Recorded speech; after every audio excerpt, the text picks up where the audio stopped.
Muy buenos días, mis amados hermanos. El Señor les bendiga. Qué bueno poder nuevamente encontrarnos. Hoy tenemos la oportunidad de estar en una tertulia más sobre este hermoso curso que estamos haciendo, una introducción a los salmos. Pero antes queremos ponernos en las manos de nuestro Dios y vamos a pedir al pastor José Urquijo para que nos dirija en oración. Pastor, por favor, ore por nosotros para poder tener este tiempo de disertación y de retroalimentación. Amén, bendecido Pastor Juan José. Padre, te damos gracias en el nombre de tu Hijo Jesús y por el poder del Espíritu Santo de permitirnos instruirnos, capacitarnos, escudriñar tu palabra, Señor, y poder, Señor, ser capacitados cada día más en cosas que de pronto se pasan, así tengamos tiempo o no tiempo en la palabra, pero que estamos fundamentando una buena doctrina para así mismo, Señor, poder ser esos mensajeros tuyos, Señor. Gracias por cada uno de mis hermanos, mis consiervos, consiervas que nos encontramos, los maestros, el pastor Juan José, el pastor Ismael. Gracias por la salud de cada uno de nosotros, nuestras vidas, nuestras familias, nuestros hijos, la esposa, si hay, si no, Señor, como se esté. Gracias por tu bendición y por esta hermosa palabra y este tiempo tan bello que vamos a tener esta mañana. Amén, amén y amén. Muy bien, mis amados hermanos, hay una pregunta y voy a partir, le dije a nuestra hermana Michelle, antes de comenzar a grabar, surgió una inquietud y posiblemente la voy a poner en la mesa para ver cómo la podemos responder, debido a que ella vio también la charla de introducción que hizo el pastor Esaú y nos advirtió de cómo podemos entender que Cristo se encuentra en cada uno de los salmos. O si esto es verdad, si no es verdad, y si es verdad, cómo lo atendemos debido a los peligros de las alegorías, de las inferencias que pudieran darse. Entonces quisiera ceder esta pregunta al pastor Ismael para que nos vaya ilustrando y vamos participando todos.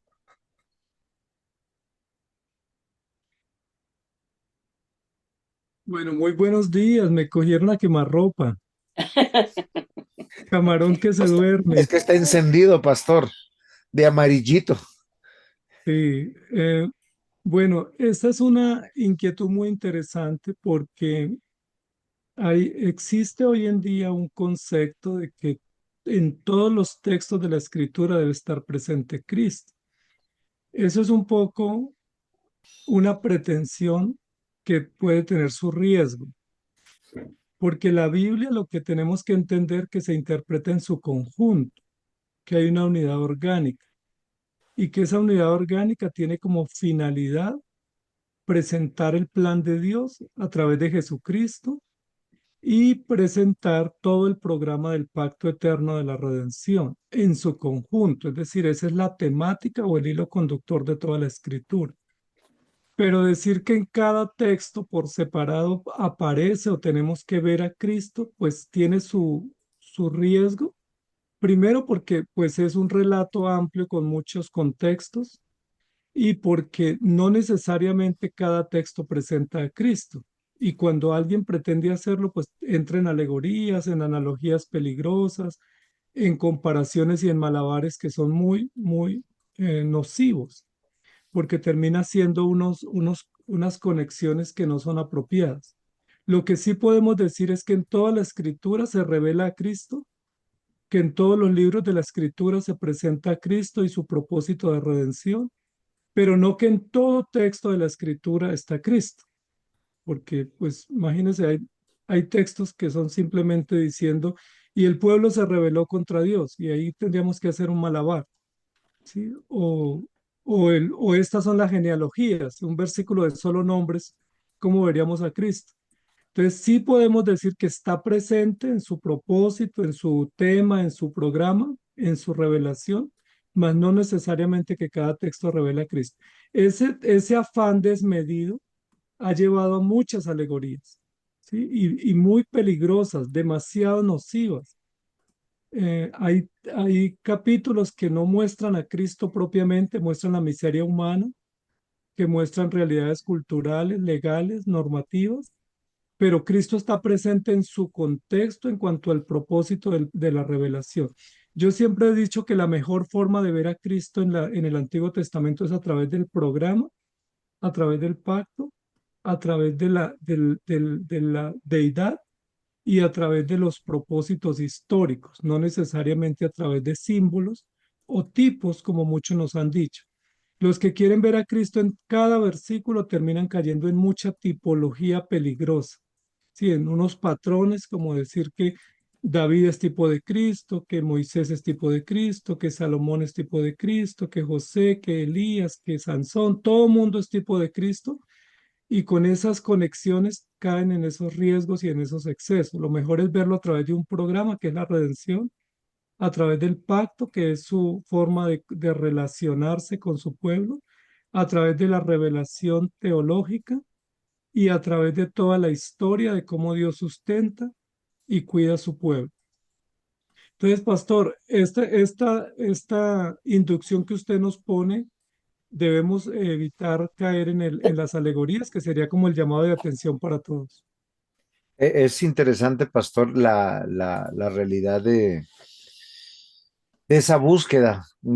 Hablaba con la hermana Michelle que muchos posiblemente un deseo sincero quieren ver a Cristo y, y muchos también juzgan los sermones y las enseñanzas que hay que decir Cristo, Cristo y la escritura como la clave de la respuesta creo que usted nos da es una revelación orgánica y cuando tú te paras en una sección de esa revelación orgánica, pues tienes que estar analizando su contexto y el propósito y del por qué.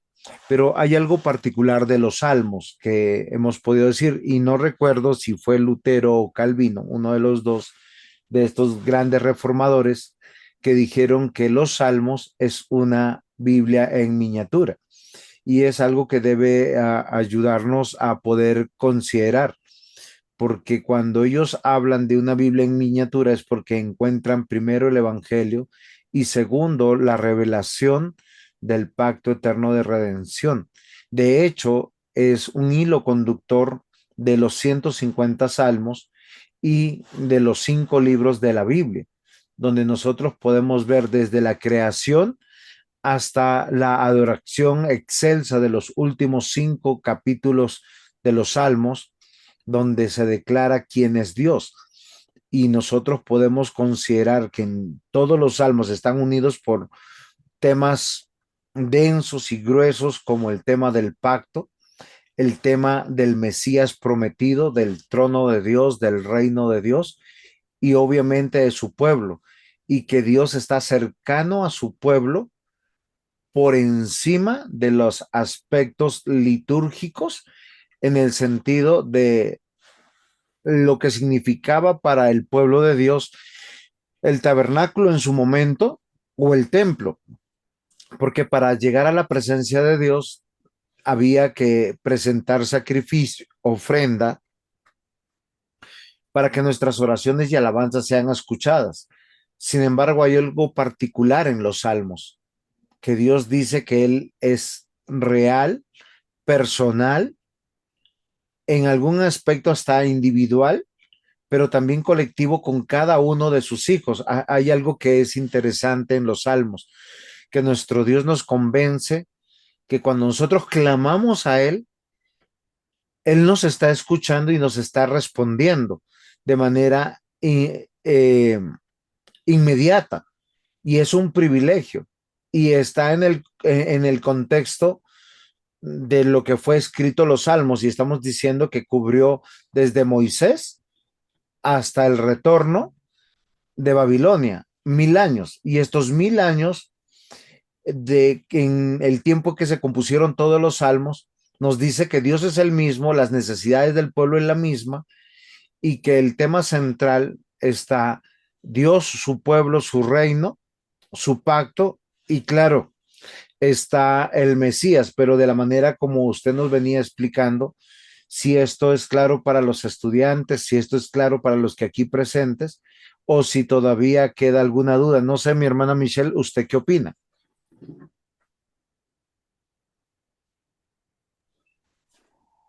Yo creo que es claro, aclarando, pero sí el pastor Reyes sí dijo, todos los salmos son mesiánicos, considero. Entonces, por eso lo traigo a consideración, porque pues como usted dice, a veces se ve el trasfondo, el plan, el obrar, pero no necesariamente la persona explícitamente. Sí, mi hermana, me parece, Pastor Juan José, que o sea, Cristo está presente en el Antiguo Testamento, es un hecho. Está a través de una En todo. promesa, está a través de un propósito, está a través de un programa y a través de una historia y unos estamentos. Pero no podemos forzar a los textos a que digan lo que no dicen, ni podemos nosotros traumatizarnos intentando pescar donde Él no está y creando unas conexiones simbólicas peligrosas. ¿Sí? Por ejemplo, es mejor decir que Cristo está presente a través del sistema sacerdotal que decir que está en las 5 piedras de David. O es mucho mejor decir que Cristo está presente a través del sistema profético del Antiguo Testamento y no decir que está en la serpiente ardiente. O es más fácil decir que Cristo está presente en todo el sistema jurídico a través de la normatividad y con el oficio de juez y no decir que está en la vara de Aarón, porque esas alegorías lo que nos han llevado es a decir que Cristo está en el árbol, eso termina siendo un panteísmo, ¿no? Un panteísmo disfrazado, que el árbol es símbolo de Cristo, el aceite es símbolo de Cristo, el agua es símbolo de Cristo, la paloma es símbolo de Cristo, la vara de Aarón, el maná, o sea, todo la final es símbolo y entonces Cristo termina siendo un instrumento, una cosa, y no el ser supremo y absoluto que tiene una historia para contar y que tiene un propósito para cumplir y que está presente es a través de un programa, de un plan, de unos estamentos, unos nombres, unas instituciones y no mecánicamente como si él fuera una cosa, como si él fuera una llovizna, como si él fuera un rocío, como si él fuera una túnica, una corona, porque ese es el peligro en el cual han caído los alegoristas. Y el método alegórico es la simiente para todas las sectas. Cualquier secta nace basada en alegorías, porque la alegoría es una conexión malabárica para intentar ver o decir lo que no dice y simplemente intuirlo a través de una conexión que no es apropiada. Entonces, es mejor ver a Cristo en su revelación suprema, en su grandeza, en sus nombres y oficios. Y obviamente no todos los salmos tienen esa finalidad y no todos los salmos tienen la finalidad de presentar la promesa del Mesías. Yo creo firmemente que hay algunos salmos que específicamente revelan a Cristo en su plan profético, en su plan mesiánico, pero hay otros que describen al pueblo, que describen la realidad humana, que describen las circunstancias humanas y obviamente pues son palabra de Dios y tenemos que entenderlos de esa manera. Muy bien, resuelta esta pregunta, vamos a entrar en materia. En nuestra segunda clase nos va a hablar claramente, no sé si ustedes han podido escucharla y nosotros tratamos de hacer un esfuerzo y no sé si fue comprensible de que los salmos hablan de manera personal e individual desde una perspectiva del hogar y es un deber de los creyentes instruirse en la palabra de Dios, entendiendo que los salmos son una manera pedagógica, así como cada uno de los 5 libros poéticos que tenemos, de ampliar, memorizar, concientizar y considerar la ley de Dios.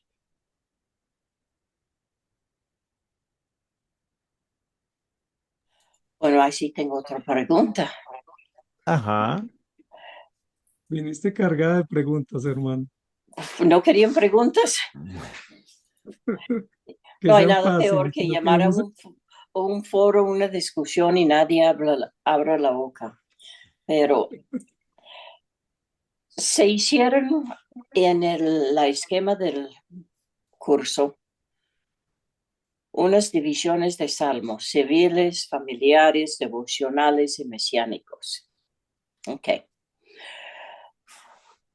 Fuera del Salmo 127, 128, que son claramente del hogar, ¿cuáles serían los parámetros para pensar en asignar un salmo a la categoría de salmos de hogar? Ok, mi hermanas, vino recargada de preguntas y muy atenta usted a la clase. Hay una sección que se llaman los salmos de la bajada o los salmos de la Pascua, que esos salmos se atribuyen a unos salmos de contexto familiar, en los cuales están incluidos no solamente desde el Salmo 119, más o menos, hasta el Salmo 129 o 130, que eran salmos atribuidos para el que el pueblo los cantara en familia cada vez que bajaban a la Pascua o bajaban a Jerusalén, especialmente los del norte. Eran salmos que se podían cantar y recitar o orar o meditar en familia. Y ahí están obviamente el Salmo 120, 121, 122, 123, 127, 129, 130. Todos esos salmos eran considerados especiales, no eran del templo porque se cantaban era en la caminata o se recitaban en la caminata cuando las familias venían juntas a Jerusalén a la celebración. Dentro de esos también estaría el Salmo 32, 51, 91, 27 y otros salmos que son propiamente para debatir o para meditar en las realidades y los desafíos propios personales de la familia y de la convivencia. No hay un libro de salmos de la familia. Lo que estamos diciendo es que no todos los salmos son del templo. O sea, no todos fueron escritos o recitados para que se les cantaran en el templo, en el santuario, sino que muchos eran civiles para una guerra, una entronación, una victoria, y otros eran personales o familiares, haciendo eco de los desafíos que cada persona y cada familia enfrenta en la cotidianidad y que se podían recitar con gran facilidad. Y dentro de ellos tenemos el 103 también, lo hicimos mención en la clase, creo que el 139, 136 y otros más que pudiéramos clasificar un buen grupo de salmos de esa categoría que hacen parte de la meditación o la devoción o la oración en momentos específicos que la familia enfrenta. Quisiera que nosotros hiciéramos una consideración. El libro de los Salmos es un conjunto de libros, por eso fue llamado la Pequeña Biblia. ¿Qué significa esto? Que son 5 agrupaciones. Ahora, recordemos que la palabra de Dios fue dada al pueblo de Dios, al pueblo judío, para ser guardada.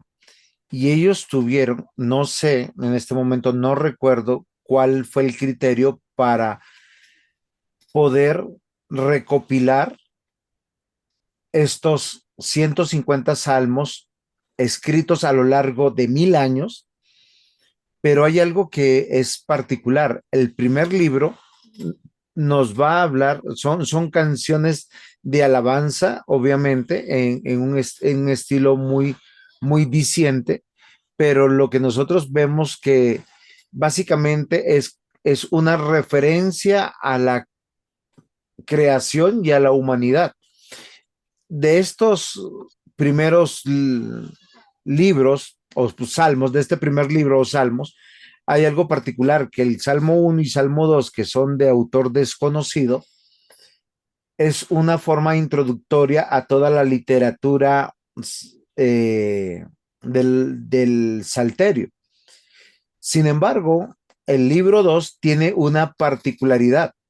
Es básicamente el recordar de Dios con los hogares que conforman el pueblo de Dios.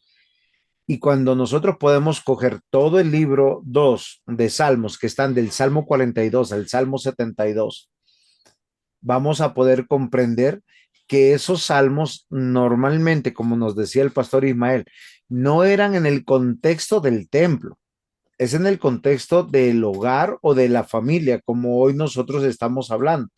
De- ¿Cuál es el peligro de decir que mi casa es familia?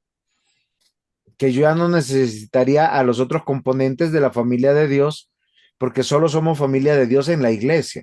Hoy en día hemos caído en ese reduccionismo que familia es el vínculo parental, que trae graves problemas para las personas que son de fe. ¿Por qué razón? Porque en la familia parental no todos son creyentes y a no todos tenemos que verlos de esa manera. ¿Por qué razón? Porque unos son evidentemente enemigos del pueblo de Dios, enemigos de Dios. Sin embargo, cuando nosotros citamos el libro 2 particularmente, nosotros nos vamos a dar cuenta que nos llama a una reflexión de que Dios liberó a su pueblo y lo redimió. Lo que vemos en el libro 3, que serían de los Salmos 73 al 89, básicamente entendemos es un llamado a la alabanza en medio del santuario de Dios.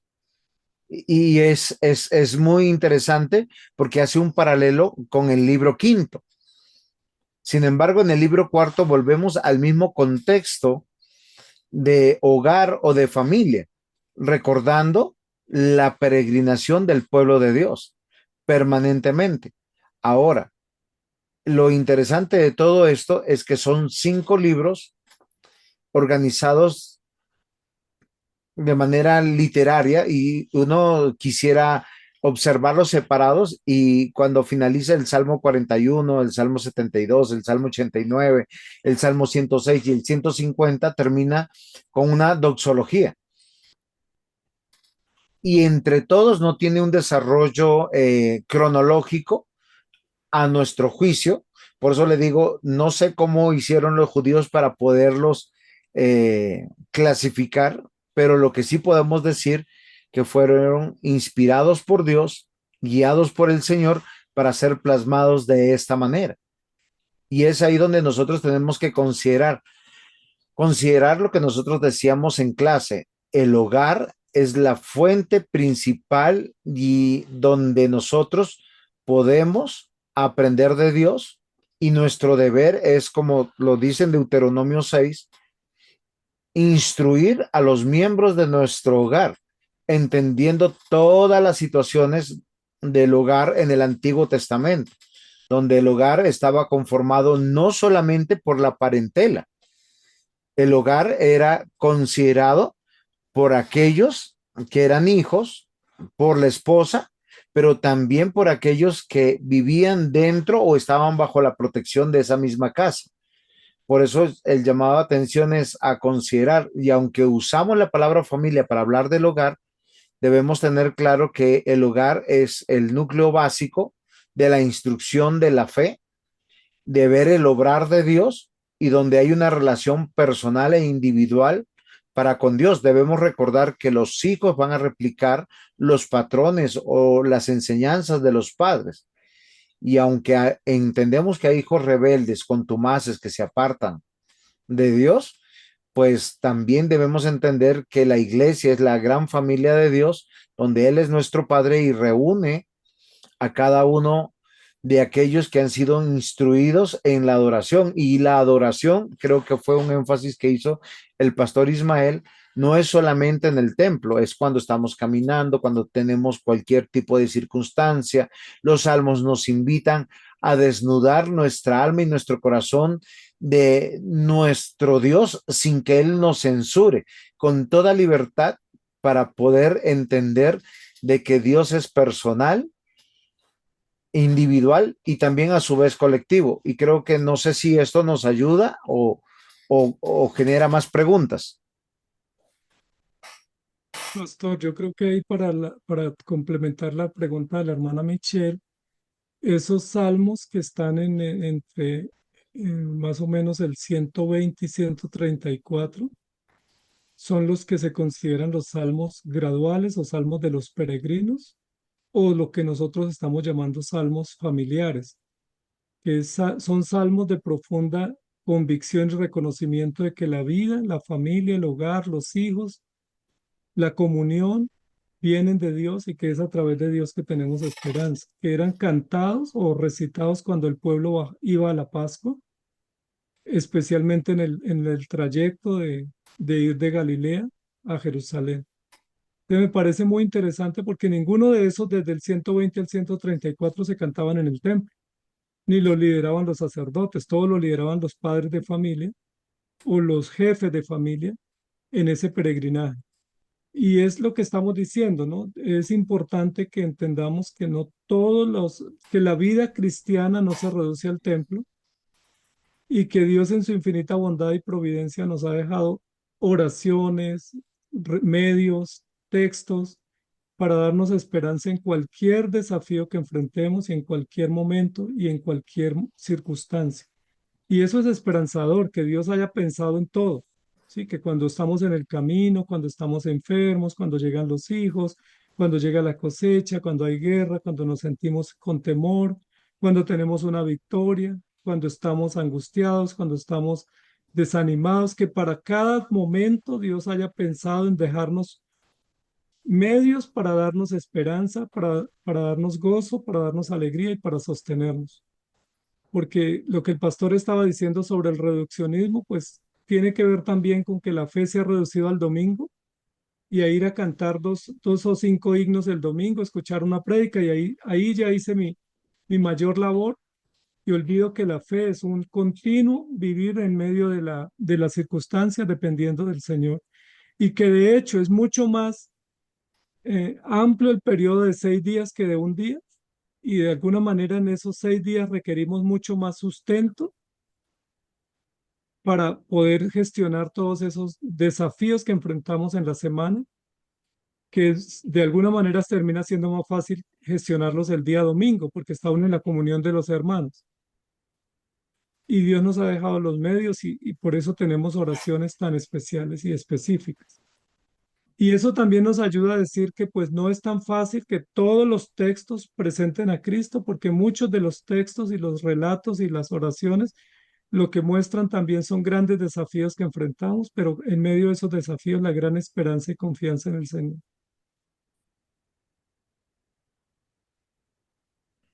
si me permite. Entonces, podríamos decir que esos salmos clasificados en ese parámetro como familiar viene de otras clasificaciones, serían salmos de acción de gracias, confianza, alabanza y tal vez hasta de orientación, desorientación y reorientación.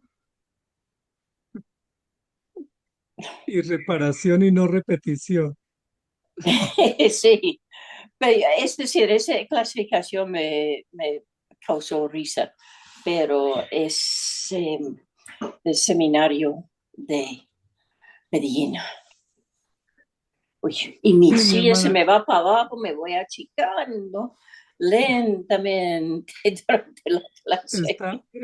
lo que queremos decir, obviamente es posible que la clasificación que estamos presentando no sea tan apropiada en cuanto a los términos, pero sí lo que queremos decir es que hay unas oraciones o unas súplicas que son apropiadas para dentro de la intimidad de la vida diaria y de la vida en la familia, ¿sí? No son muchos los salmos que hablan sobre los desafíos que enfrenta la familia con los hijos, con el trabajo, con los afanes, con la economía, pero tenemos algunos que nos ayudan y nos dan luz para tener seguridad y, como decíamos ahí en la presentación, resolver o afrontar los grandes desafíos que la familia enfrenta. Y hoy en día lo sabemos en nuestra sociedad que la familia tiene unos grandes desafíos que van más allá de proveer el dinero o la salud o la educación para nuestros hijos, que son desafíos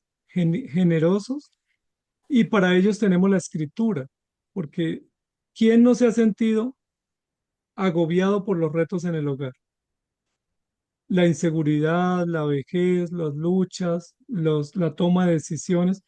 Y la palabra nos provee esperanza. Y creo que esos cánticos que se están mencionando, que se cantaban cuando las familias tomaban el camino para ir hacia Jerusalén, especialmente cuando iban ya observando la ciudad en el fondo, pues son geniales para traer confianza, esperanza, traer alegría, traer respuesta, traer esperanza en el Señor y saber que en el Señor tenemos solución para todos nuestros desafíos, que nuestros hijos, la esposa, el esposo, el trabajo, la economía, todo en Cristo y en el Señor encuentra respuesta y eso nos da mucha alegría. Sí, si la palabra de Dios no tuviera una respuesta a nivel de la familia, pues estaríamos a la deriva. Pero uno de los grandes propósitos de Dios es sostener la familia, sostener la descendencia, sostener la fe. Y uno de los núcleos donde se alimenta la fe de manera mucho más cercana y más práctica es la familia. Si es la familia es la primera iglesia, pudiéramos decir, o la primera nación donde se forjan valores, en principios, en fe, en esperanza. Es en la familia donde se pone a prueba la confianza en el Señor de manera mucho más inmediata, porque es en la familia donde uno va y abre la alacena y a veces no tiene nada, o se sienta a la mesa y no hay comida, o se enfrenta a que hay enfermedades, a que hay desánimos, a que no hay dinero, a que llegan grandes adversarios contra la familia y es en la familia donde se tiene que resolver y para eso Dios nos da la palabra. En la iglesia es muy fácil resolver todo porque pues uno lo resuelve con teología y con técnicas muy elaboradas, pero en la familia cuando uno se levanta y no se pagó el recibo, vienen las amenazas, vienen los grandes retos de la rebeldía de los hijos, los grandes conflictos en la pareja. O sea, ¿cómo se resuelve eso? Ahí está el evangelio y es ahí donde tiene que florecer la fe. Yo creo que al principio nuestra hermana Michelle nos decía cuando citó el Salmo 127, 128 y otros, que propiamente se citan elementos de la familia o del hogar como nosotros lo conocemos.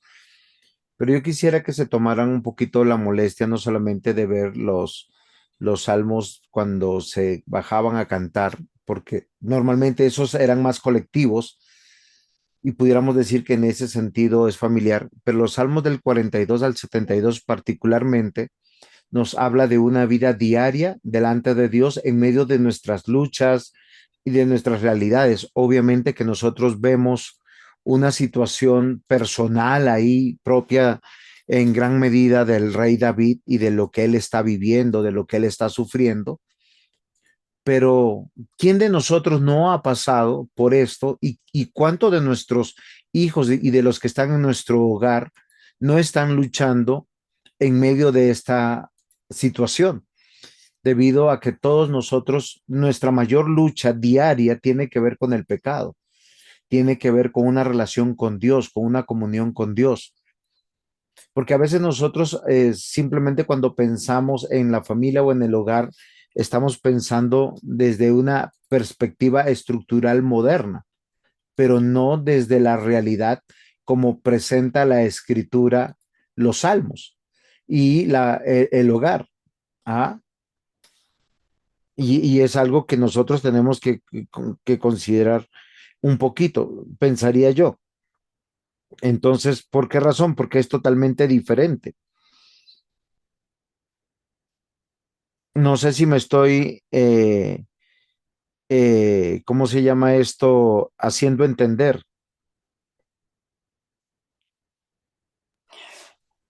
Es que uno puede, en cualquier colectivo, puede crear los parámetros para elevar su categoría, su catálogo.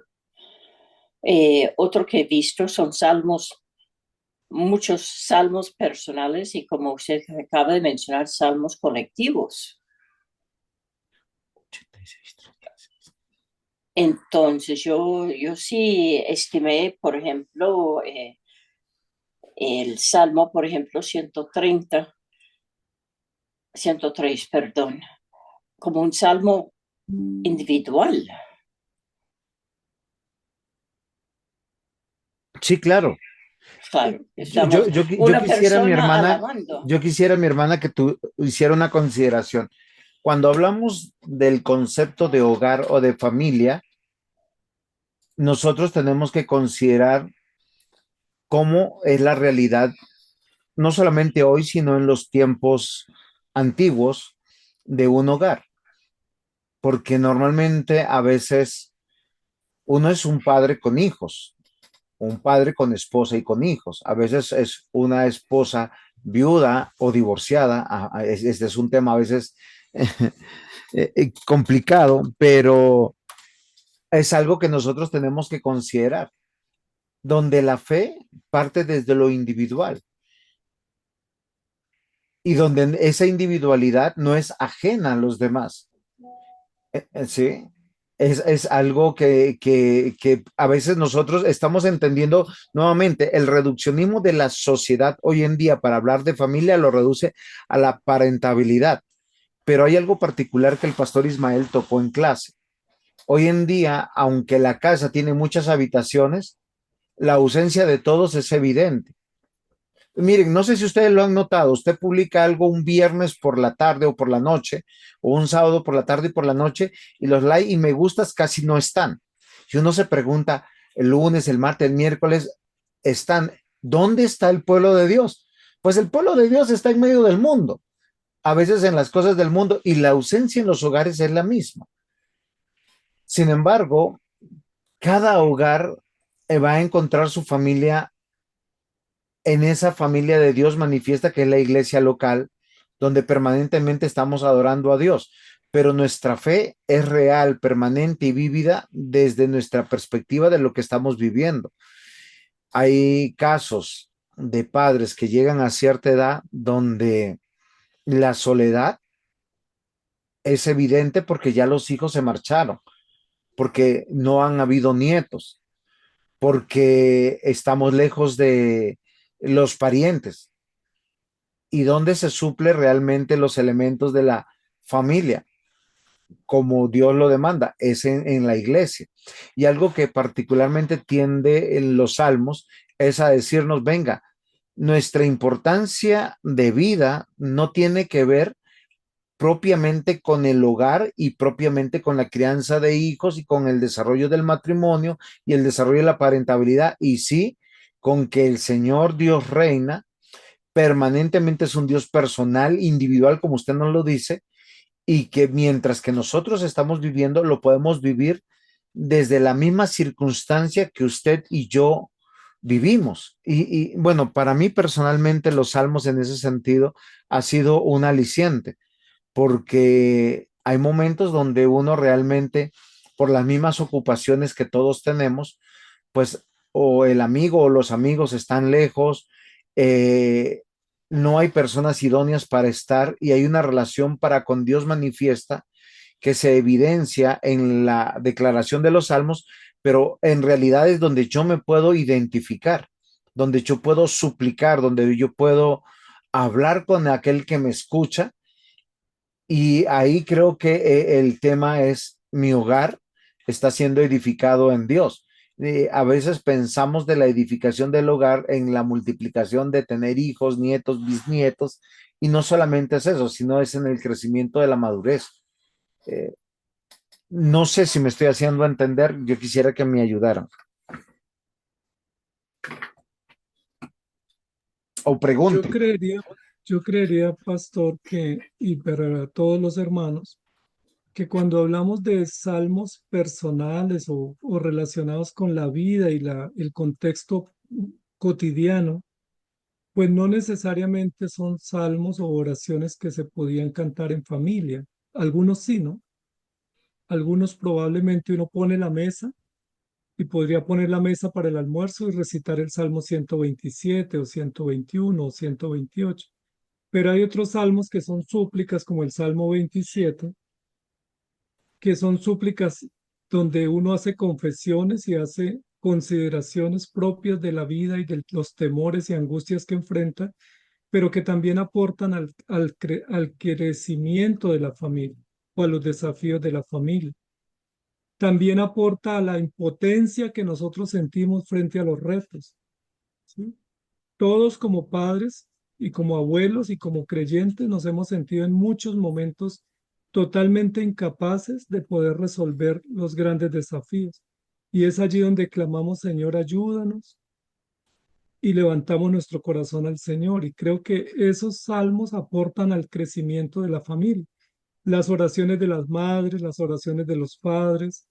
O sea, no necesariamente los salmos de este conjunto son para recitarlos en público, ¿sí?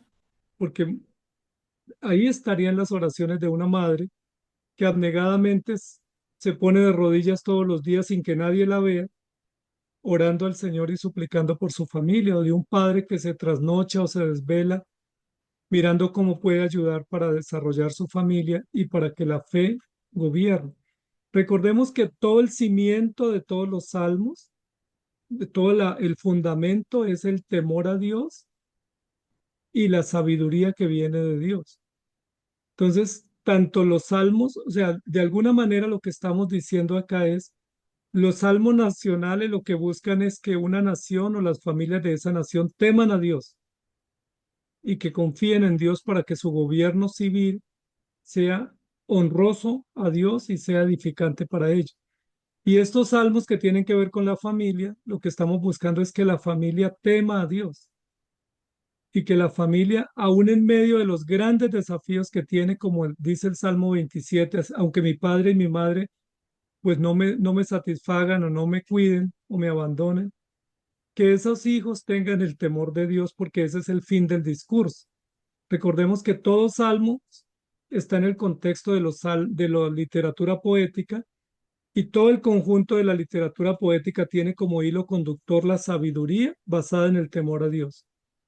Entonces, si una familia, sea papá, sea mamá, sea una mujer viuda, una madre soltera, sea unos hijos abandonados, en la realidad que cada uno esté frente al Señor, lo que rogamos es que Dios gobierne nuestras vidas, nos dé su temor, nos dé su gracia y nos permita tener esperanza en el Señor.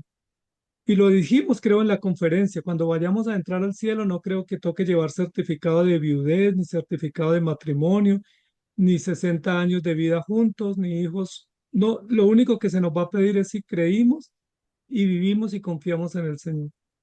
Y esa esperanza grandiosa nos la dan los salmos, porque dice que aunque nosotros nos fatiguemos, o aunque tengamos muchos hijos, o en algunas mujeres no haya muchos hijos, en algunos contextos podamos mantenernos unidos, en otros no lo logremos. El fin del discurso y el propósito final de todo es que temamos a Dios y guardemos sus mandamientos. Y esa sabiduría del temor a Dios es la que se recalca en los salmos. Por eso dice, hay casos donde la mujer no da muchos hijos, como el Salmo 127 que dice que bienaventurado el que llenó su aljaba, pero y quien no lo llenó es maldito, o sea, no es bienaventurado. Bienaventurados los hijos que están alrededor de la mesa y cuando no están alrededor, sino que están lejos, entonces están malditos. Pues no está planteando ese concepto, lo que está planteando es que bienaventurado quien teme al Señor y quien guarda sus mandamientos y se deleita en el Señor, pese a todas las fisuras que por la situación natural y de la vida podamos tener. Es decir, los salmos son súplicas y oraciones que nos llevan a Dios para fortalecer la fe y la esperanza en medio de los grandes retos que enfrentamos todos. Incluso David poniendo su propio ejemplo, ¿no? O Salomón poniéndose como ejemplo, o Job poniéndose como ejemplo, porque si ustedes miran, las tres familias protagónicas de la literatura poética son la de Job, la de David y la de Salomón.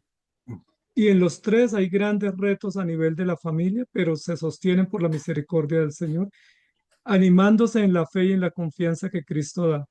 Y creo que ese es un mensaje que nos ayuda a comprender más que la unidad y más que la estructura de la familia, como el pastor Juan José decía, la confianza y la sabiduría en medio de las vivencias que cada uno enfrenta. El desafío del curso es que nosotros podamos ver eh, cuatro aspectos fundamentales. Una buena comprensión de nuestra relación con Dios, no solamente desde el aspecto litúrgico, que normalmente los salmos se han hablado y por eso comenzamos definiendo lo que era el salterio. Sí, porque a veces nosotros decimos salterio, el ignario, ignario, cantamos esto en la iglesia y partimos de lo más difícil, los salmos civiles para hablar del reino de Dios, para que nosotros consideremos algo que es muy importante y es algo que debe llamar nuestra atención. Es que la fe se vive todos los días en nuestra relación con Dios. Segundo, los salmos familiares o del hogar. Ahora, entendiendo que las problemáticas de los hogares de hoy en día son las problemáticas de hace 2000 años, para que nosotros, y de hace 3000 años, entendiendo que mis amados hermanos, no estamos llamados a privilegiar la parentela por encima de nuestra fe, porque hoy en día es, miren, voy a hacerles algo que en estos días me ha carcomido mi corazón. Al pastor Steven Larson lo han cogido y lo han crucificado. Y yo le hago una pregunta a todas las mamás. Si ese pastor fuera su hijo, ¿hubiesen hecho lo mismo la madre o el padre? Y la respuesta posiblemente es no. Ahora, no estoy diciendo que no haya disciplina frente al adulterio. No estoy diciendo que se permite el adulterio. Pero ¿por qué se permite el escarnio público? ¿Por qué se destruye a un hombre que posiblemente lo que necesita es mayor misericordia y la asistencia de estos ancianos para ser restaurado y para ser acompañado? Porque nosotros hemos caído en ese pietismo engañoso. Todos los salmos están llenos de pecados horribles de diversos hombres y de clamores y de súplicas. Y con todo diciendo, Dios Padre, defiéndeme, cuídame. ¿Y quién cuida si no es a los de la familia de Dios? Ese es el punto mío, que el hogar está hablando de creyentes que vive rodeado de personas que algunos no son hijos de Dios. Son hijos del diablo, hijos de Satanás, y morirán muchos de ellos hijos del diablo y enemigos de Dios. Pero nosotros tenemos una gran familia que es la familia de Dios, donde yo estoy llamado a ser incondicional y no por empatía, sino porque Cristo murió por ti. Y si Cristo murió por ti, tus pecados fueron perdonados. Y yo debo de creerle a Dios y a su palabra y pelear esa buena batalla junto contigo. Y si tú te caes, tengo que levantarte. Y si estás herido, tengo que sanarte. Y si estás herido de muerte, tengo que hacer todo lo posible para restaurarte, porque yo puedo ser el próximo en caer. Eso no se imaginan a ustedes cuántos años me llevó entenderlo en la vida cristiana, porque ese es el evangelio. Pero hoy en día, la gran mayoría de personas pelean las batallas de impíos. Sus hogares son un búnker cerrado para poderles predicar el evangelio y para tratarlos. Y los salmos nos dicen todo lo contrario. Es que la lucha es con la liberación del reino de las tinieblas y la redención en Cristo. Léanse los salmos del 42 al 72. Y repite del 90 al 106. Y eso no lo vivimos todo el tiempo en nuestros hogares. Esa es la reflexión más allá de querer encontrar en esa absurda tipología o alegoría de Cristo en todos lados, porque estamos más preocupados de la letra pequeña en ese sentido que de la realidad que nos presentan los salmos, que la fe comienza la lucha en el hogar, porque para llegar a la siguiente clase, que son los salmos devocionales o de consagración, es porque mi fe está fuerte. Y bueno, mi hermana, sí, hágale. Mi hermana Michelle. Perdón, me quedé en medio comentario. 4 consideraciones sobresalientes sobre los salmos familiares. 1, clarísimo. 2, los salmos familiares o del hogar, no hemos de privilegiar los miembros de la familia y se me fue el hilo, qué pena. Ok, de los que estamos viviendo en el hogar y que experimentamos la fe, porque es que en el hogar nosotros también estamos ministrando la fe a través de la palabra, ¿sí? Bueno, pero Ese es mi llamado. Si usted es la única cristiana en su hogar, sé que no es así, mi hermana, pero pensemos que sea así. suponiendo. Usted a través de los salmos se está ministrando y está ministrando a otros. Y es algo, y en algún momento es muy personal e individual, sí, eso es verdad. O sea, los salmos, ese segundo punto, los salmos familiares o de hogar han de ser punto de evangelización de los otros miembros del hogar, Sí, también, y porque, también de crecimiento en la fe.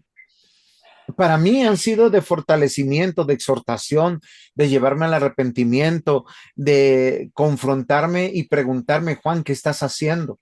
Más allá de ser pastor, profesor, porque si hay un hombre de Dios que clama aquí en los salmos, el Salmo 51 es una realidad tan familiar, porque sí, es el arrepentimiento de David, pero ¿cuál fue el resultado? Que su casa se le vino en contra. pero Sus de hijos todas maneras yo lo persiguieron, sus saco de la familiares los grabación. persiguieron.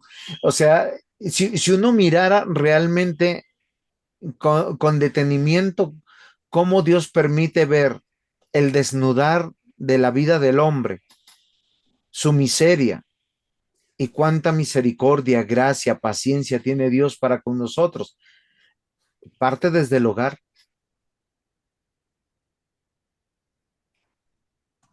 No solamente para la evangelización, sino también para todo el proceso de la vida cristiana.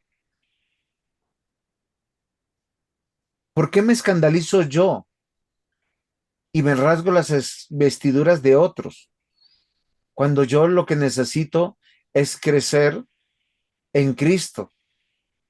Ahora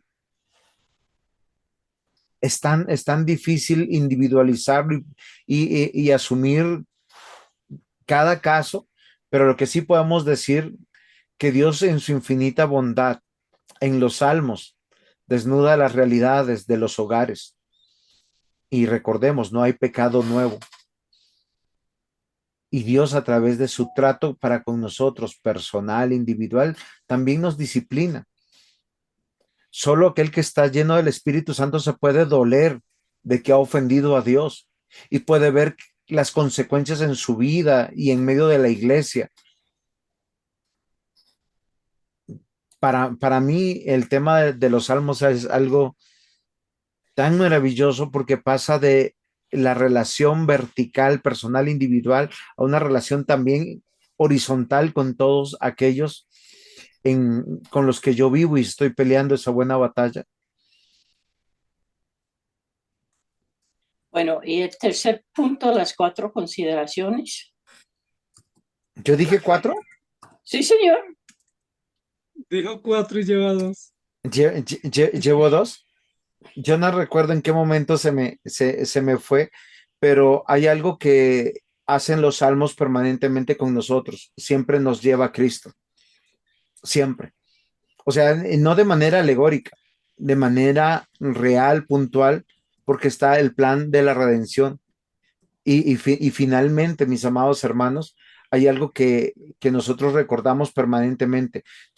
Somos cristianos o creyentes por gracia, aceptar el perdón de Dios, porque solo así, miren, todo Hebreos, particularmente en los capítulos 7, 8 y 9, nos hace un esfuerzo el autor de decirnos, Cristo está intercediendo por nosotros, no en el tabernáculo, no en el templo, no en el lugar del sacrificio, en el cielo, en el trono de Dios. Lo que nos debe recordar que tus pecados, mis pecados, si nuestra fe está en Cristo, está perdonado. Y es algo de los salmos. Miren, cada uno de los salmos nos quebranta porque termina con una doxología a Dios, una declaración de la misericordia de Dios, que Dios es el Dios de su pueblo, el Padre de su pueblo, el Redentor y Salvador de su pueblo, pero cada uno de los 5 libros, al terminar, termina de la misma manera. Y el último libro termina con los últimos 5 salmos, por lo menos, de esa manera tan extraordinaria. Y no todos se pueden cantar dentro del contexto de la iglesia, pero sí en el contexto de la vida en el hogar, de la vida personal e individual. Nuestro Dios, que es un Dios santo, santo, santo, justo y perfecto, se hace cercano a través de una realidad. Nosotros somos su pueblo, Él nos eligió, Él nos llamó. ¿Y qué tienes que hacer más? No, es solo Cristo, no hay más. Cree en Cristo. Y los salmos nos convencen de esa manera. Por lo menos tengo esa lectura y tengo esa lectura que es importante que nosotros consideremos el hogar a la manera de las escrituras y no a la manera que hoy el mundo te está dando. De hecho, el mundo está destruyendo el concepto de familia de Dios y el concepto de responsabilidad paternal y de aquellos que están de cabeza, no, están por cabeza, perdón, no de cabeza, sino por cabeza en el hogar, o sea que responden ante Dios para poder presentar a Dios. ¿Por qué razón? Por esa famosa paternalidad estatal. Y eso es terrible. Pastor, yo creo que para todos los hermanos lo que queremos ir presentando, ir como estructurando en nuestra mente, es que básicamente tenemos tres instituciones y esas instituciones que Dios estableció son esenciales para cumplir los propósitos de Dios. No le podemos dar toda la responsabilidad a la iglesia, porque la iglesia sí tiene responsabilidades en la instrucción, en la corrección, en la evangelización, en la tarea del reino, pero las familias cristianas tienen también gran responsabilidad. O sea, la familia no puede abandonar su función misionera y su función de discipulado y su función de instrucción dejándole a la iglesia. O sea, yo no puedo decir, mis hijos los llevo a la iglesia y que me los eduque el profesor de escuela dominical, o mis hijos que me los corrija el pastor o me los corrija el consejero de jóvenes, O el porque colegio como cristiano. o el colegio cristiano, como padre y como creyente tengo obligaciones domésticas que no puedo desatender. La iglesia no puede prescindir de familias y no puede subestimar como que la familia no hace nada porque todo lo hace la iglesia, o que la familia hace todo y la iglesia no hace nada, o el Estado. Todos tenemos funciones y esas funciones son para con Dios y con la sociedad y no las podemos desconocer. Entonces creo que esa clasificación nos ayuda y es un poco más justa, porque decir que los salmos son solo para cantar en el templo y que solo tenemos deberes religiosos, pues es desconocer que hay implicaciones complejas y sincronizadas que tenemos que realizar en el hogar y en todas las esferas de la vida. Y que los padres aportamos a la extensión del reino, ¿no? Educando a nuestros hijos, disciplinándolos, instruyéndolos, corrigiéndolos y enseñándoles a confiar al Señor. ¿Cuánta labor hacen las madres y los padres cristianos piadosos en sus hogares? O sea, son el cimiento para que hayan jóvenes temerosos del Señor. La iglesia juega un papel importante en las funciones públicas del templo en cuanto a una instrucción pública, pero no puede hacer lo que hacen los padres. O sea, yo como pastor no puedo ir al hogar a intervenir en lo que los padres les corresponde hacer. Y de la misma manera a nivel de la sociedad. Entonces me parece que ver esa funcionalidad y sincronía de las instituciones a favor del propósito de Dios nos hace bien, más que, o sea, más bien que desconocer y decir, no, es que la iglesia lo hace todo y la familia no hace nada porque tienen deberes. Los hijos en la sociedad, los hijos en la iglesia, los hijos en la familia son formados para que cumplan los propósitos de la extensión del reino. ¿Dónde fueron formados los hijos para ser reyes o los hijos para ser sacerdotes y profetas? O sea, ¿en qué contexto permanecían más? Y nosotros como iglesia, por ejemplo, que nos reunimos solamente una vez a la semana o 2 veces a la semana, que serían 4 horas más máximo, pues tenemos que alimentarnos de un trabajo que los padres deben realizar. Y si los padres lo hacen bastante alineados al propósito de Dios, pues la iglesia se va a ver muy bendecida, muy beneficiada porque donde se hace la labor de carpintería de los hogares es en el hogar. O sea, todo ese trabajo duro de educación, de corrección, de instrucción, de ejemplo, pues lo tienen que hacer los padres cristianos. Y yo creo que necesitamos como iglesia llamar la atención a los padres para que sean más intencionales y más comprometidos en esa funcionalidad integral para la extensión del reino en la formación de sus hijos. Porque cuando uno ve un hijo en la iglesia, un joven en la iglesia que es malcriado, que es indiferente a las cosas de Dios, pues casi que es el reflejo de una familia que vive en esa condición. Pero cuando uno ve un jovencito que es aplicado en la iglesia, que está deseoso, que está comprometido, de alguna manera también es el reflejo de un trabajo en la semana que se ha hecho para instruirlo en las cosas del Señor. Entonces, ni la familia es más importante que la iglesia, la familia cristiana, estamos hablando de la familia cristiana, ni la iglesia es más importante que la familia cristiana. Todos tenemos deberes compartidos que tenemos que cumplir y tenemos que sincronizar las tareas para poder tener resultados. Hay algo que la Biblia considera, miren lo interesante, aunque hablamos de padres, también hablamos de cabezas y de responsables. En el Antiguo Testamento, sobre todo, los responsables era el adulto mayor que está como cabeza del hogar. Recuerden que hay una expresión, yo y mi casa, o mi casa, ¿sí? Junto con mi casa responderemos, junto con mi casa serviremos. Los de mi casa iremos. ¿Por qué razón? Porque solo pensemos no solamente en el sistema patriarcal o tribal, sino de responsabilidad delante de Dios. Hoy en día vivimos una misma realidad, los hogares tienen una mezcla de muchas cosas, pero a veces las cabezas están al servicio servil de la parentabilidad, de alcahuetear crianza de nietos, crianza de animales, desórdenes de todo tipo. Y, ay, no, yo estoy orando solo por ellos. Y algo particular que tienen los salmos es que la fe es real y vívida para todos nosotros. Y en el hogar nosotros somos responsables. Pregúntate. Y aquí es un llamado para todos, para mí mismo. Y cuando digo pregúntate, me estoy metiendo en la colada.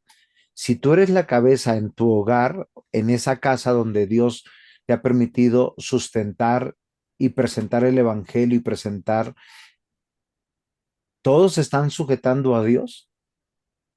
Hay contumaces ahí en medio. ¿Amas a esos contumaces a la manera de Dios o a la manera del mundo? Porque es amar a la manera de Dios, es como Dios nos presenta los salmos. Fíjense que los salmos están presentados en el contexto de casas, de hogares y también de manera individual y personal.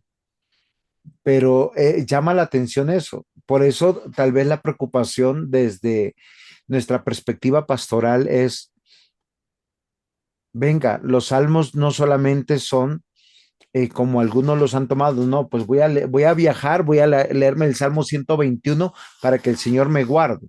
Voy con una manada de impíos, pero el Señor me va a guardar. Y me voy en el día del Señor de descanso porque es que estamos muy estresados. Esa cosificación de los salmos es preocupante, porque a veces nosotros estamos enseñando mal.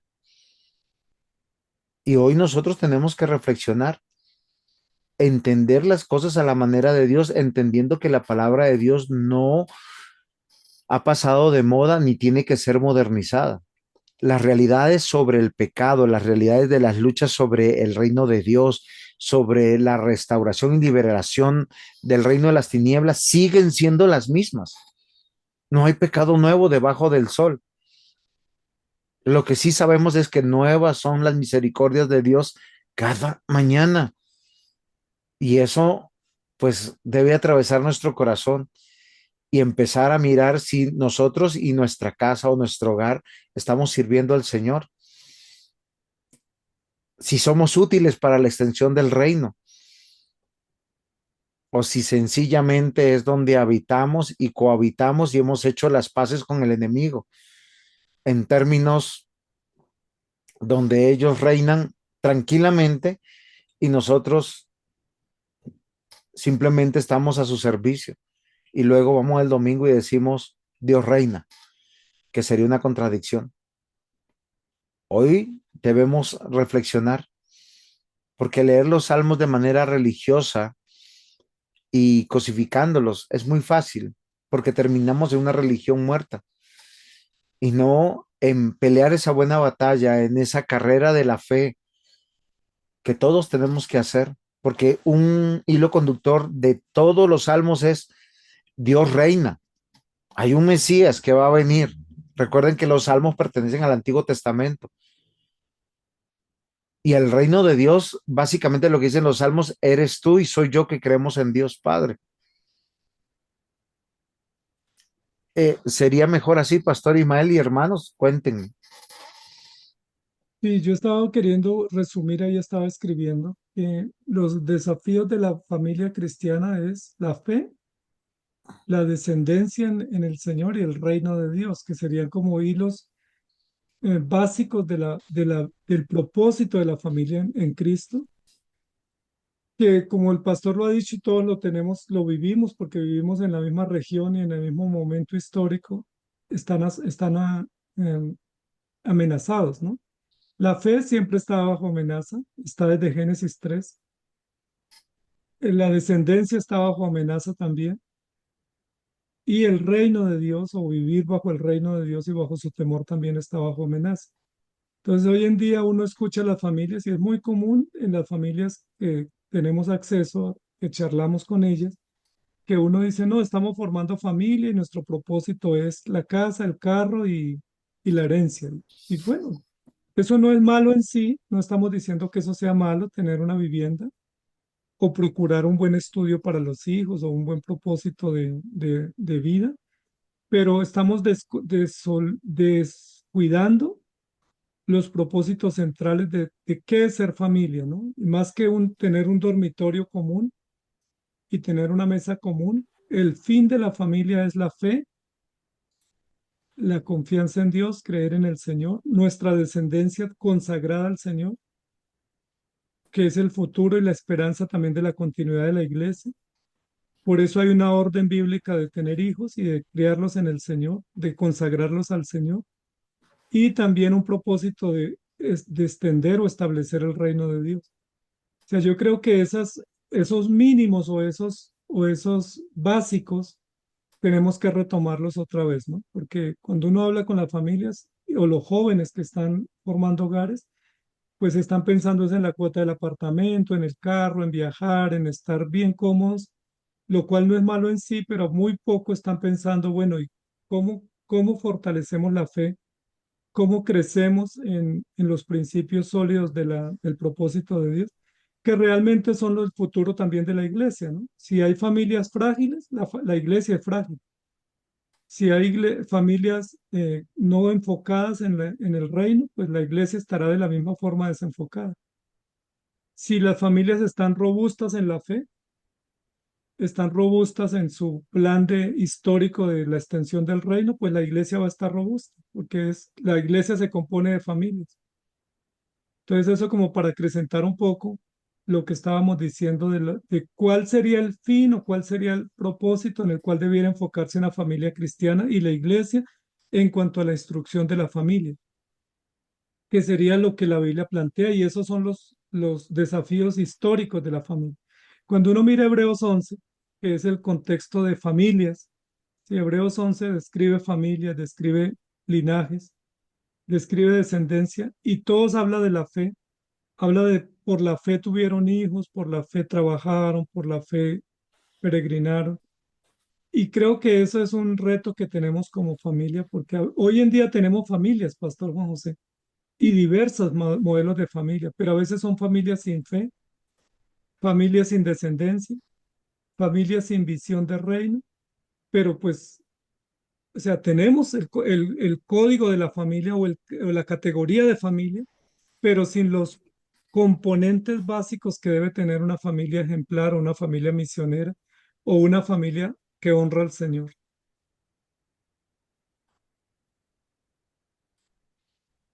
Bueno, mis queridos estudiantes, no sé si hay más preguntas, aportes. Carolina estaba muy silenciosa, el pastor Nieves también.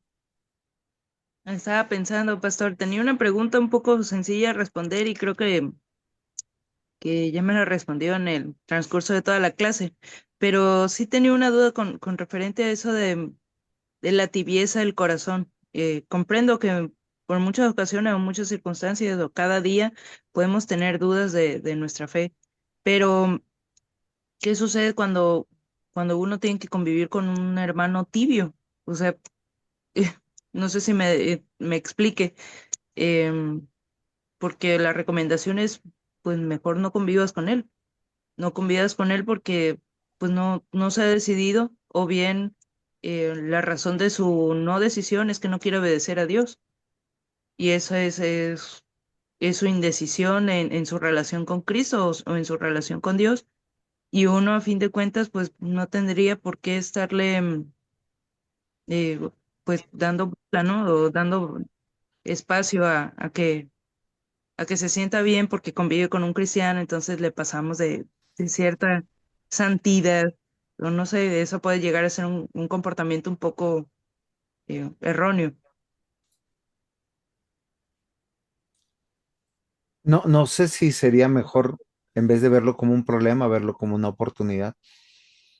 No, no estamos diciendo que tenemos que hacer la guerra a la manera del mundo. La guerra es a la manera de Dios y presentar el evangelio, o sea, hacer discípulos. A veces la manera de amar es amar a la manera de Dios, sin juzgar. O sea, yo sé cada hogar tiene tantas dificultades en todo lo que yo he podido ver. Primero, yo quiero que nosotros consideremos algo. El pastor Ismael citó el Salmo, perdón, Hebreos 11 y habló de diversos hogares y casas. ¿Saben qué me impacta de Hebreos 11? Que la ramera siga siendo ramera y David siga siendo David y Sansón siga siendo Sansón, pero todos por la fe son familia de Dios. Para partir de ahí, en su momento cuando los vemos, ellos tuvieron todas sus luchas, pero posiblemente hubo personas a su lado atestiguando de la fe de Cristo. La verdadera guerra en el Señor está en Efesios capítulo 6 cuando dice, vístete de la armadura y sigue no pelees, sino presente el Evangelio, vive el Evangelio, ama al prójimo de la manera como Dios dice que debemos amar. Si uno ve que llegado el momento, creo, esto es algo personal y cada caso me imagino es individual, pues si yo como padre, aquí en mi casa, yo veo que yo he hablado eso con mis hijos y yo les rogaba y mi hija siempre me juzga porque yo la pongo por testimonio. Mi hija entre los 9 y los 15 años fue un problema completo e impresionantemente grande, porque ella estaba entre la iglesia y el mundo. Y yo siempre le decía al Señor, si ella va a ser del mundo, yo quiero que la saques de mi casa. Si va a ser de ti, permíteme casarla, pero casarla joven, porque yo no sé qué va a suceder con ella ganando su salario, ya como adulto, con sus propias relaciones, dentro de mi casa. O yo me doblego a ella, o sencillamente termino diciéndole, váyase de mi casa. Es lo mismo que le digo a mi hijo. Mi hijo tiene 15 años cumplidos y él tiene que ser un hombre de Dios. Si es un hombre de Dios, pues estará en mi casa todo el tiempo, aun si es adulto, yo no tendré ningún problema con responsabilidades, pero viviendo para el Señor, no un joven desordenado. Pero yo creo que ahí parte de quién es cabeza en el hogar. En esta casa la cabeza soy yo, porque yo no vivo con mi suegro, no vivo con mi suegra, bueno, mi suegra está muerta, mis padres tampoco están acá. Yo respondo a Dios por esta casa, pero tengo una tarea, pero cuando yo estoy bajo autoridad, la responsabilidad es de otro, pero mi fe es la misma. Y los salmos dicen lo mismo. La fe es personal, individual, pero la buena batalla, yo no puedo estar trayendo a la fuerza a nadie, ni convenciendo, ni manipulando, ni obligando. pero mi fe yo la vivo delante de Dios, tengo que orar. Yo no puedo tampoco estar en medio del desorden. Obviamente, si ya está trayendo conflictos con mi fe, ya estoy viendo de que en el caso, no sé, yo vivo en una misma casa, soy el mismo nivel de autoridad de otro y tengo que compartir borracheras, orgías, blasfemias, groserías, pues me costará un sacrificio, pero me voy aunque sea a una habitación dentro de un cerro, pero para yo guardar mi comodidad tengo que soportar al otro, so pretexto de la piedad, eso tampoco es cristiano. O sea, los casos son individuales, pero yo creo que la fe se vive dentro de la misericordia, del amor cristiano, y cada caso es individual y cada caso dará a cuentas a Dios. Recuerden que muchos padres cristianos no tuvieron hijos cristianos. Elías no tuvo hijos cristianos, pero tuvo un hijo en la fe cristiano. ¿Sí se acuerdan cuál fue el hijo de Elías? Eliseo. ¿Sí? Elí. Y también Eliseo. Elí también. Elí no tuvo hijos cristianos. Antes ellos Samuel. eran impíos, ¿sí? Pero tuvo un hijo modelo. Ahora, Samuel. a veces en la iglesia podemos tener esos parientes que a veces no podemos alcanzar tener dentro del hogar.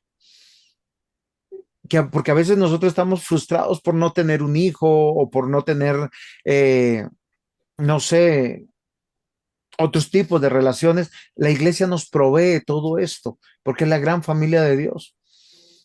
Y es algo que los salmos nos recuerdan una y otra vez cuando nos convoca de manera corporativa como familia de Dios, donde Él es nuestro Padre, Él es nuestro Dios. Y es algo maravilloso y separa al creyente del no creyente permanentemente. Pero hay que estar tranquilos en el hogar, examinarse, mirar cuál es nuestra responsabilidad y tomar decisiones, que esa es la vida del cristiano, comprobando lo que es agradable a Dios, sujetados a Dios, no al diablo. Al diablo hay que resistirle, no sujetarse en todos sus aspectos. Bueno, mis amados Pero hermanos, yo creo, Pastor Juan José, que esa consideración es muy importante, porque como el plan de Dios es gobernarnos por su palabra y hacernos a su imagen. Sin embargo, Dios delegó responsabilidades en cada autoridad. Las responsabilidades son las mismas, pero las circunstancias son diferentes. Los deberes son los mismos, pero los desafíos son diferentes de alguna manera. Entonces no podemos uniformar. Si uno, por ejemplo, dice, bueno, esta familia a mi juicio está obrando mal, pero yo no conozco las implicaciones internas en la familia y cada familia dará cuenta de sí. Y eso me parece interesante porque no podemos pretender uniformar las familias, que todos los hijos estudian en casa o todos estudian en un colegio o ninguno estudia o qué carreras estudian o cómo se ejerce la disciplina propia en cada hogar. Hay patrones de disciplina, hay patrones de discipulado y de devoción, pero en últimas cada padre tendrá que responder por sus hijos, cada madre tendrá que responder por sus hijos, cada hijo tendrá que responder frente a Dios. Y eso me parece interesantísimo porque los patrones y los principios están dados, pero no podemos responder por Carolina y por su hogar, ella responderá. El pastor Nieves responderá por su hogar, el pastor Juan José por el suyo, el pastor Urquijo por el suyo, mi hermana Michelle por el suyo, yo responderé por el mío. Y eso me parece interesante porque ahí el Señor apela también a la obediencia y a la confianza y a la dependencia, porque no pudiéramos decir, bueno, si tú no lo haces como yo te digo, entonces quedas por fuera. ¿Sí? Porque yo te puedo orientar en cuanto a lo que esté a mi alcance, pero tú tomas la responsabilidad de hacerlo como Dios dice y asumir las consecuencias o los beneficios. Y también porque cada familia, como lo hemos dicho, y ahí están los ejemplos bíblicos, son distintas. ¿Sí? Imagínense la familia de Jacob tan compleja.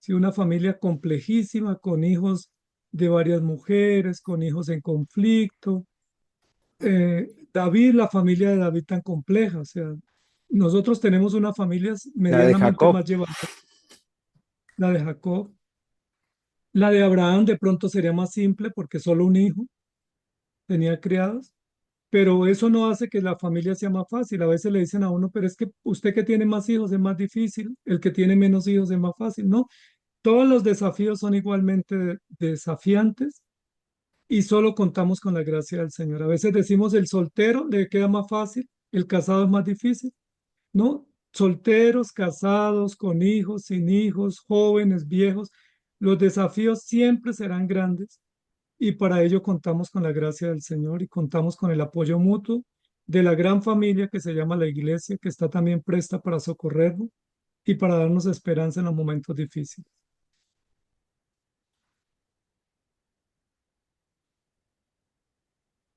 La hermana Michelle está queriendo descubrir el cuarto punto. Yo le he dicho que se dedique a la oración y al ayuno para ver si descubrimos el cuarto punto del encabezado. Mejor los 3 puntos, hermana, como un buenos presbiterianos.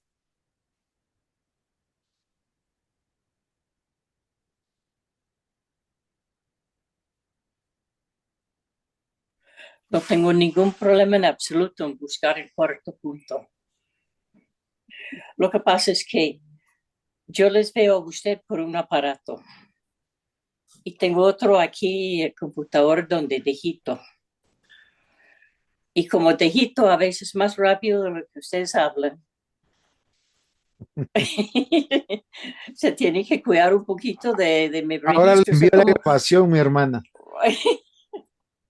50 Tenemos que palabras por cuidarnos de, minuto. sí, no, Y el no diga pastor Juan cuatro José puntos. sí supera 50 palabras por minuto cuando está muy emocionado, pero de doctor Ismael no. Yo ya voy cada vez más lento, ya entenderán. Ya mi velocidad bajó, estoy despacito. Y esto es un Bueno, poquito mis como ser amados, reportero de juzgado. Bueno, mis bueno, amados hermanos, esperamos que esta tertulia haya sido para su edificación. Vamos a prepararnos para la tercera clase que tiene que ver con la consagración, con esos salmos devocionales, que básicamente es una consigna de aprender de ellos para poder expresar quién es Dios, cómo conocer a Dios y desnudar nuestro ser delante de Él. Espero que sus tareas también estén al día. Gracias por estar juiciosos estudiando.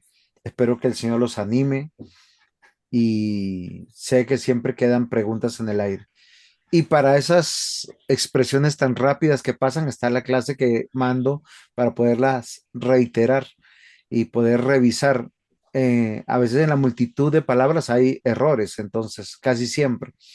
Entonces podemos corregir, precisar, volver a aclarar.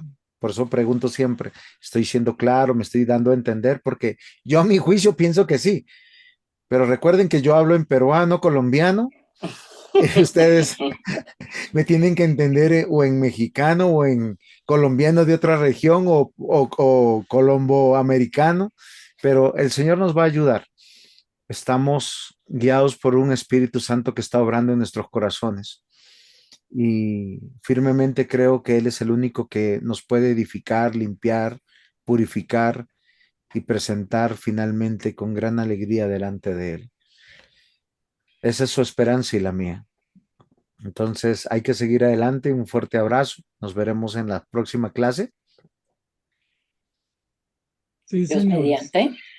Y estábamos, pastor, concluyendo que como los pecadores somos similares, no debemos escandalizarnos por los pecados del hermano, sino auxiliarlo conforme a la palabra, porque estamos en el mismo desafío. O sea, ¿quién enferma y yo no enfermo? ¿Quién no tiene hijos difíciles? ¿Quién no tiene problemas en el hogar?